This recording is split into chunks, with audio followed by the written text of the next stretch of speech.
Welcome to Mildly Spiraling. I'm your host, Tracy. Happy to have you here. Hello, and welcome to episode 14 of season 2. Oh my god. I still can't get over it. It's been about 6 months of the pod. Thank you so much for listening. It's been so fun to do this. No, I'm not stopping the podcast. Just saying it's been fun. So I appreciate everybody that's been tuning in. How are y'all? I am exhausted. I feel like I always say that, but I'm just feeling tired today. Yeah, so welcome to the pod. I've got a lot of exciting things to talk about today. Here's something. My therapist told me to have a margarita. She said I needed one, and I felt like it was medical advice. She was like, you need to have a margarita. You need to let loose. She was specifically talking about, like, having a margarita on Cinco de Mayo, which, like, I'm not really gonna do, but, I could have a margarita. I don't know. I had a cocktail on Thursday. I had a beer on Friday. I am not, like, there are very specific places where I will have a beer. One is, like, if I'm going to a brewery, I will order a beer unless they do, like, a cider. If I go to a brewery and it's just, like, the options are white wine, red wine, I am not getting that. Like, it's gonna be fucking Sutter Home or something. So yeah, we went to a brewery on Friday against my will. I was dragged there kicking and screaming. But I did go and I had a beer. It was fine. It was an Italian Pilsner, which that is, a light-ish beer, and that's, like, what I'll typically do. But, like, the other acceptable place to have a beer, in my opinion, is a hockey game, which I will get one of those big fucking beers. BFB, big fucking beers. That's what I'll get when I go to a hockey game. I don't even think they sell, like, those bigger beers in, the grocery store here, because they're, like, bigger than, like, they're pretty big. Anyway, that's what I'll get. That's appropriate. Although I told Patrick last time, I was like, I never let me get more than one of those again, because we went to a Sirens game at Prudential, and I literally got 2 of them, and I felt so sick the next day. And it wasn't even, like, hungover. It was more just, like, oh, I feel like I just drank, like, 100 gallons of beer, because, like, I literally did. So, only have one of those. If you go to, like, an MSG game or whatever, they do have pretty good, they have cocktails. Let's just say they have the option of getting cocktails. I wouldn't say they're pretty good, but you could get one. And, okay, yeah, so my therapist told me I should have a margarita. I'm feeling like I should get a margarita. Yeah, so I just thought that was funny, and I feel like honestly, she's telling me I need to let loose a little, but I also will say last time I talked to her, I had a whole different plan of what I was going to be doing, because I had basically told her, so getting into a little bit of the IVF stuff, I had said, I had this one frozen embryo. I got it. I got the little embryo's rating is a 3BB, which is, like, my doctor said that the embryology lab there is, like, pretty strict in grading, but I'm still just like, it's okay. But also I've, talked to people that have had BBs that had babies from it, and I see, like, on Reddit, people are like, BBs make BBs, you know what I mean? So I'm not, like, I'm happy that we have this frozen embryo. So I was originally going to just wait and do another cycle in July, but our clinic that we go to shuts down basically mid-June to mid-July. So, late July wouldn't even, like, I would start priming in July, but like August is when I would do stems and retrieval and everything. So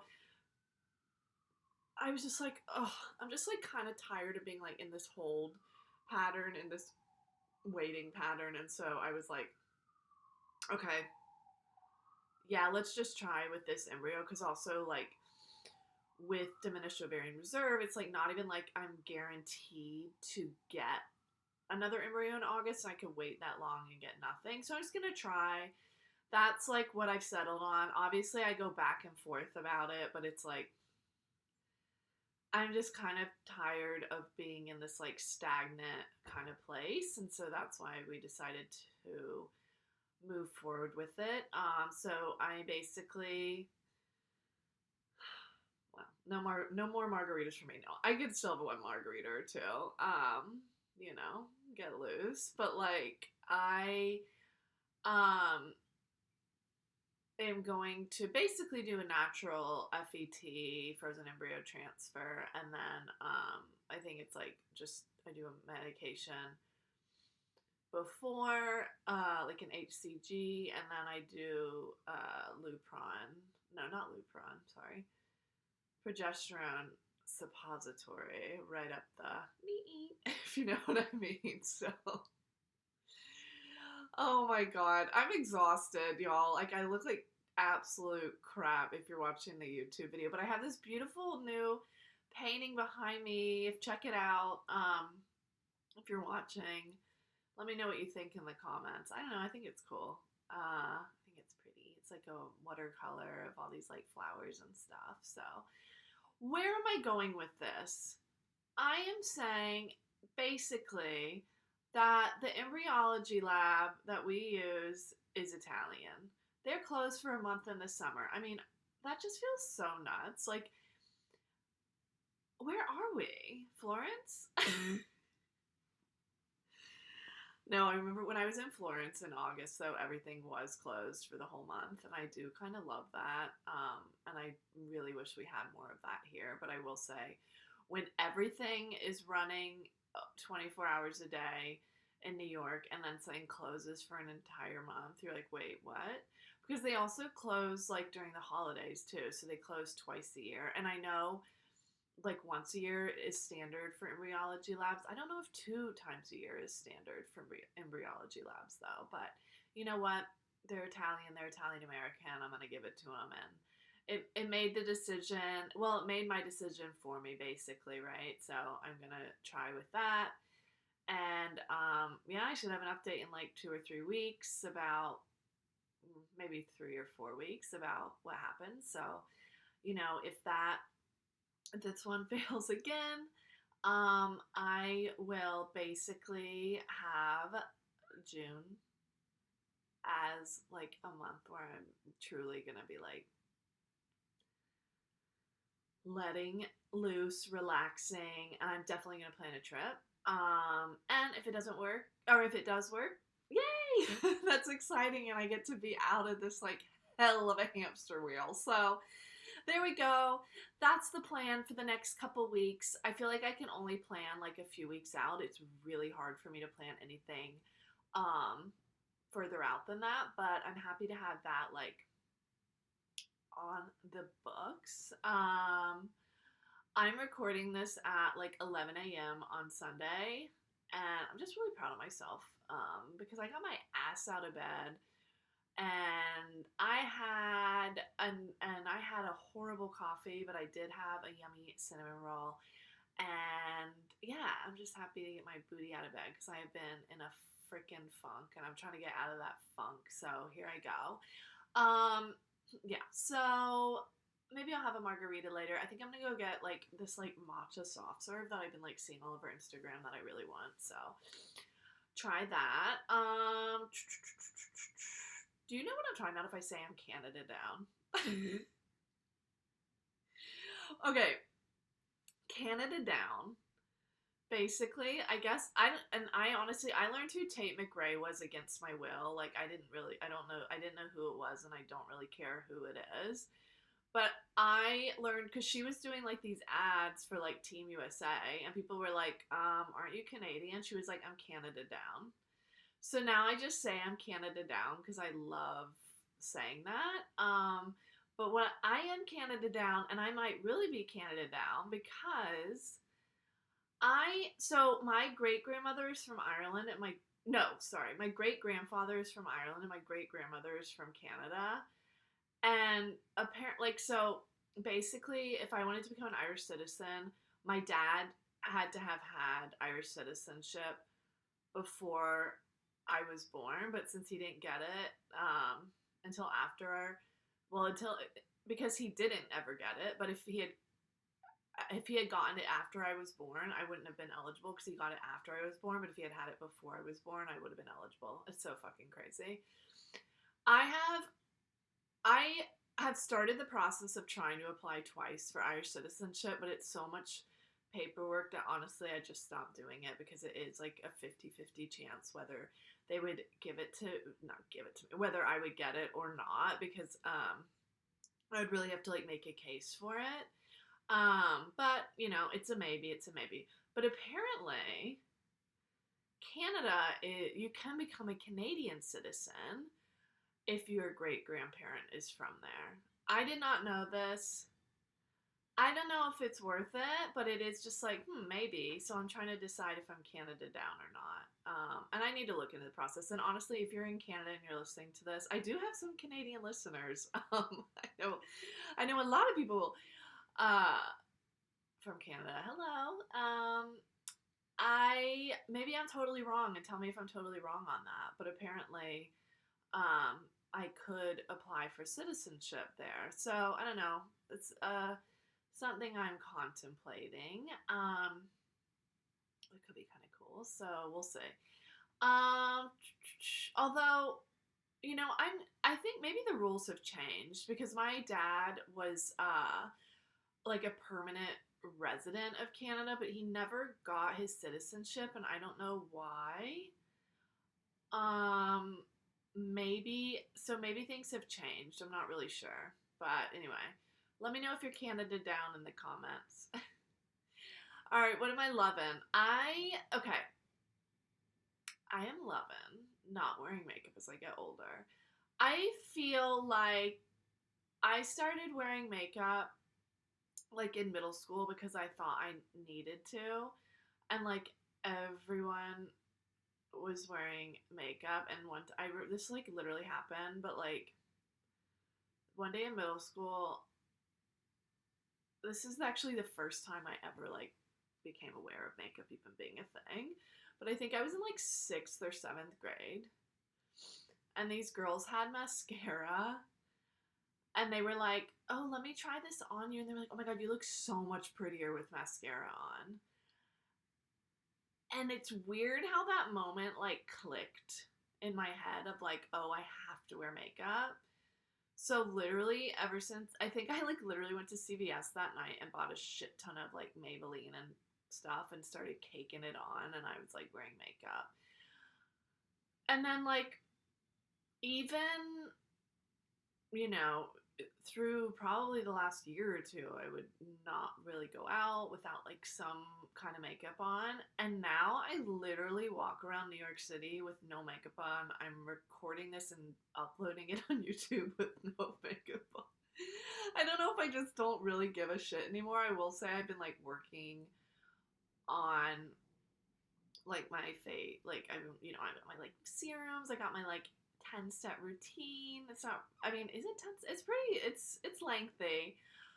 I got like really bad acne during COVID. Like I don't know if it was like maskne or what, but it was literally the worst acne of my entire life. And then I finally got rid of it, and then I had horrible rosacea, so I've been like trying to work on that. I did like a laser facial a couple weeks ago. Um, and I've been like trying to work on it, but like I do love not wearing makeup. I just love it. My face just feels so much more free, and like honestly, I really love the look of like lipstick with no mascara now. That's like a look I'm very into. is literally just wearing lipstick with like maybe some like blush and that's it. But I'm very into that look too. So that's something I'm loving, not wearing makeup as I'm getting older. Something else I also loving.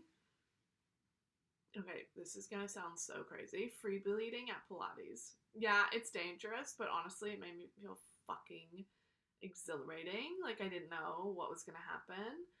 Um, I was bleeding so much after the failed embryo transfer. Shedding those embryos out in a group Pilates class was kind of fucking insane. But I did it. And I don't know, I feel stronger for it. Is that crazy? I don't know. But yeah, free bleeding at Pilates, y'all. Let me know what you think. But like this has me spiraling and it kind of goes with what I was talking about. Like it's the opposite of not wearing makeup, but like I am breaking out right now. Every time I finish an IVF cycle, I break out like crazy and I need help, help, help, help. I know it's because I'm just like putting so many like hormones in my body and then it's like I'm stopping the hormones and my body's adjusting, but like literally after every like cycle I've done, I will get like horrible, horrible acne. Not like horrible acne, but like I'll get like a couple pimps. And I honestly like, if I had having a pimple changes my entire day. Like, I could be in a good mood and then all of a sudden I feel a fucking Mount Vesuvius under my skin and I all of a sudden have a bad day.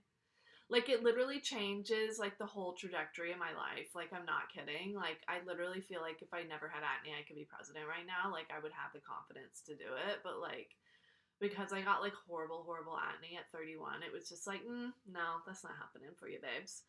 So, well, that and I have like 10 tattoos. I guess that's part.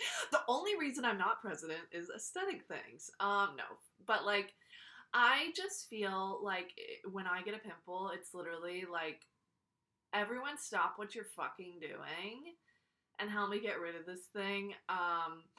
I literally, and it's always right in the middle of my face. Like it's never somewhere subtle. I, it's always, and I used to always get like a Christmas pimple. I think I talked about that on a previous episode. And now I don't like this was now I don't really. Now I just get like a post IVF pimp. And like the thing is now I'm gonna go into my frozen embryo transfer with a fucking pimple, which sucks. So yeah, I hate that. It makes me spiral like crazy. And like the other thing about like doing IVF is like you can't like well I don't know if like during IVF you can't and so this remember guys, if you're listening to this podcast, none of it is medical advice, okay? But like when you are doing IVF, especially if you're doing like an embryo transfer or anything like that, you cannot wear tretinoin. You cannot wear any kind of retin-A, any of that. You cannot wear it. Like if you're pregnant, you cannot use tretinoin or any retin-A products. Or like other maintenance stuff too, which you wouldn't even think about. Like you have to read like what like beauty stuff you can't use or can use. So like I'll like Google. But like yeah, that's one thing you cannot use, and honestly that has helped me so much. So like when I'm talking about like, oh, not wearing makeup or whatever, it's like I started using Tret like once or twice a week, and I do feel like it's helped me. Not as much as like some people when you see them and they have this like glass, beautiful, beautiful skin. Not like that, but I do feel like it's helped me. But like yeah, there's a lot you can't do when you or do like there's not, you know. Besides other things, like you can't have nothing in the vagina, so you can't have traditional sex. You can't.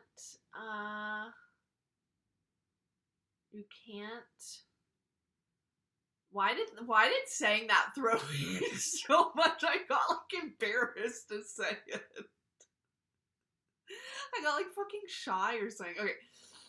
They always go nothing up the vagina. They literally say that to you. So no traditional sex, no tretinoin, no Botox, no filler, None of that stuff. No moving your pelvis in like any kind of way where it could twist or anything. So like no yoga unless it's very much like easy peasy. Like not even easy peasy because I would say like I've done like yin yoga and you were moving your pelvis. Like I don't know. There's so many. I feel like so many exercises you move your pelvis. I think you could do like light arm weights and maybe some light like calf stuff, but even getting into your like glutes and things, I'm like too worried that's too close to your pelvis. So I like don't do that kind of thing when I'm going through a cycle. Definitely no Pilates because like Pilates is literally just pelvic work. But like I will tell you, the minute I found out my embryo transfer failed, I signed up for Pilates because I was like, I miss it so much and I need to be in this class. I think I've literally done it 4 days in the last 5 days. So I am back at it, and now I'm gonna disappear again very soon from it. Wednesday is when I start monitoring again for the natural FET, and then I honestly don't know if they go. They're like, just so you know how this works, you're gonna come in Wednesday, and then you're gonna come in daily until we do the FET, and I'm like, oh fuck, damn it. Nothing gets you out of these early mornings, and I repeat, nothing gets you out of these early mornings until you quit and decide to stop or you have success. So, yeah. So basically, I'm gonna try and do Pilates as much as possible until they're like, no, you can't do it anymore. Yeah. And so that's what I'm doing. I'm gonna have a margarita. I do not like frozen margaritas. What do you guys? Do you guys like frozen margaritas? I'm just like not into them. I'm like on the rocks or nothing. And I used to be a frozen girly, but I don't think I can do frozen drinks anymore. I think it's too much like a dessert for me. And I'm not getting into that. Like I'm actually kind of freaked out how much more I'm into like savory type drinks than sweet drinks as I get older. Also, obviously, I am a wine. I love wine, and this honestly, I feel like the French would fucking kill me for saying this, but I did hear about this concoction, which is rosé with jalapenos in it, and it feels very like Texas housewife to me, but I kind of want to try it. I think you have to get a pretty cheap rosé to try it. It sounds kind of good, right? I don't know. I probably would have like turned my nose up at that in the past, but now I'm like, am I interested in it? Maybe, I don't know.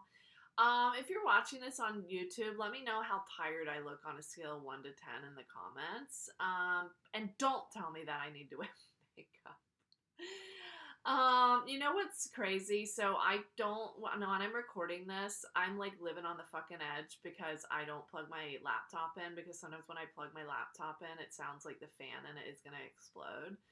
So I don't have it plugged in right now, and it's telling me I have a low battery and my Mac's going to sleep soon unless I plug it into a power outlet. So I got to wrap this up, y'all. I so appreciate you tuning in. Like, subscribe, listen wherever you get your podcasts. I'm on YouTube, Mildly Spiraling Podcast. I'm on Substack, Mildly Spiraling Pod. I'm on Instagram, Mildly Spiraling Pod. And you know what? You can always email me your loves and spirals. I always love to hear from you. mildlyspiralingpod@gmail.com. Send me your loves, send me your spirals, send me your comments, send me your I'd like to speak to a manager notes. I'd so love it. All right. Thank you so much for tuning in. Love you. Bye. That's my podcast.